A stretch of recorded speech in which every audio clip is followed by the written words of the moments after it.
放心，老子只求财，不会随便杀人。只要你们乖乖的配合，我保证你们都能够活着见到明天的太阳。但要是不配合的话，那可就怪不得我了。叶老弟，你看着这些人质，我去弄钱。里面的人听着，你现在已经被包围了，放下武器出来投降，是你唯一的出路。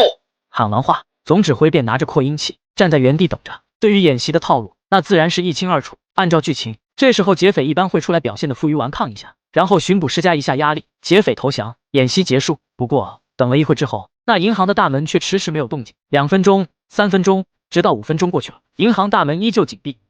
这小子不按套路出牌呀！局长有什么指示？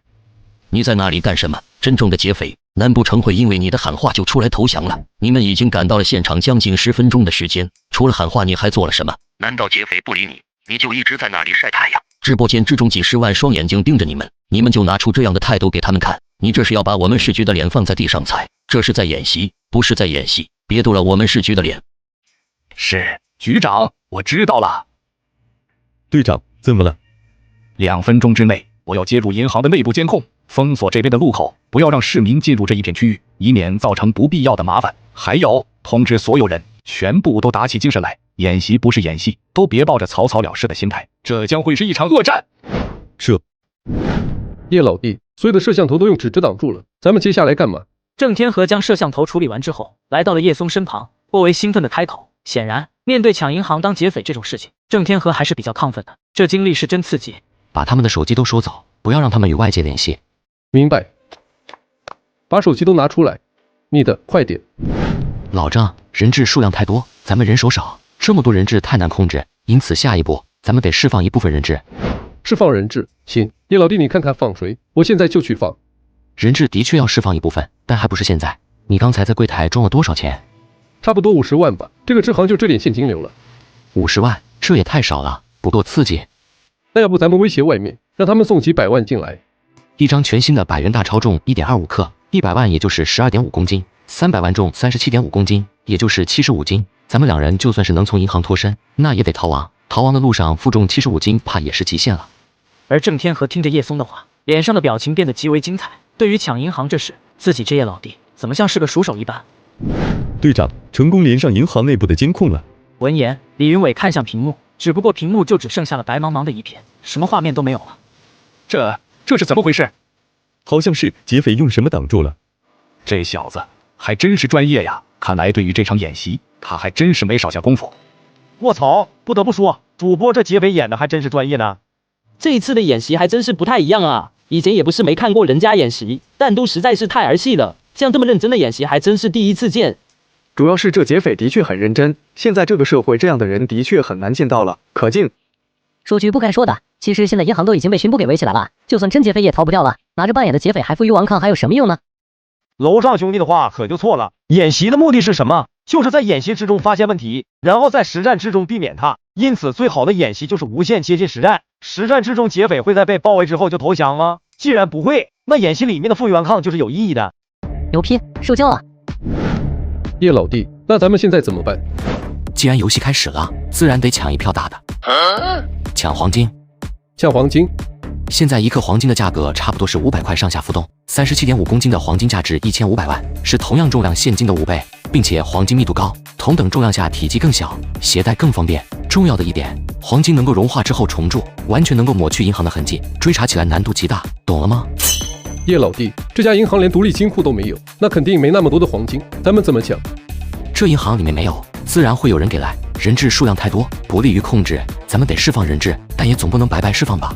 释放5个人质，换70公斤的黄金，这要求不过分吧？郑天和在听了叶松的话后，震惊了片刻才回过神来，咽了口唾沫。他看向叶松的目光之中，除了震惊便是极度佩服的神色。叶老弟，那咱们接下来应该怎么做？联系外面的巡捕队伍。咱们已经切断了外面巡捕队伍获取银行之中情况的途径，因此现在有压力的并不是我们，而是他们。估摸着要不了多久，他们就会想办法和咱们谈判，这也是巡捕队伍的常用手段。至于现在，我饿了，咱们点些东西吃吧。话罢，叶松打开了外卖软件，开始专心选起饭菜来。报告，这个送外卖的说，他手上的这单是银行里面点的。这倒真是有意思了，这劫匪被困在银行之中，竟然还有心情点外卖。这阵仗我应该送不进去了，还是交给你们吧。对了，点餐人叫叶松。什么？龙兴集团的叶松，他亲自当劫匪？随后，总指挥拿出了手机，拨通了外卖单上的虚拟号码。叶董，没想到你亲自。请注意你的工作态度。我是刑侦总队的总队长，我叫李云伟。据我们所知，你的人质之中有老人，老人家心理承受能力差，在你手里也是麻烦，要不你把他放了？可以。叶松冷漠的声音再度响起，直接是毫不犹豫就答应了总指挥的要求。总指挥再度愣住，让他释放人质他就答应，这劫匪打的是什么算盘？难不成是没把演习当一回事？银行之中人质一共15人，加上你们2个劫匪，也就是17个人。可你只点了12份饭，也就是说你打算释放5个人质？和聪明人说话果然没那么累。话不多说，咱们就谈一谈这生意吧。生意？你想要什么？5条人命应该很值钱吧？可惜我们只有2个人，力气实在有限。这样吧，你给我们准备70公斤的黄金，1辆加满油的中巴车，这要求不算过分吧？叶松乐呵呵的开口，说话的时候似乎只是在提一件微不足道的小事，话语之中似乎是在和总指挥商量，但语气却是不可辩驳。总指挥面色瞬间难看不少。70公斤的黄金，这小子怎么不去抢？不，他就是银行劫匪，现在就是在抢。加满油的中巴车我可以满足你，不过70公斤黄金太多，我能力有限，实在是做不到。这要求总指挥的确是很难做到，毕竟70公斤的黄金，那可是足足价值3000万，他去哪里弄这么多黄金过来？看来在总指挥的心中，5条人命不值这个价钱的。这样吧，1个小时之后，我把老人嘎了，用4个青壮年换你70公斤黄金，这够划算了吧？不要冲动，要是人质的生命安全出现问题，对你们来说也并不是好事。只要你能保证人质的安全，咱们一切都有的谈。谈？你也知道我一共只有12份饭，多出来的5个人没饭吃。至于他们究竟是被你接走，还是被我枪毙，这我都不在意。毕竟我可是个劫匪，刚抢了银行的劫匪。你只有1个小时的时间准备我要的东西，懂吗？对了，把我的外卖给我送过来。叶松乐呵呵的开口，话语之中似乎满是无奈。而说完之后，电话便被直接挂掉。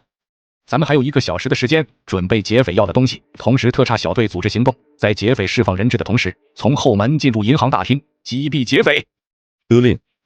70公斤黄金，我要他们有命收，没命带走。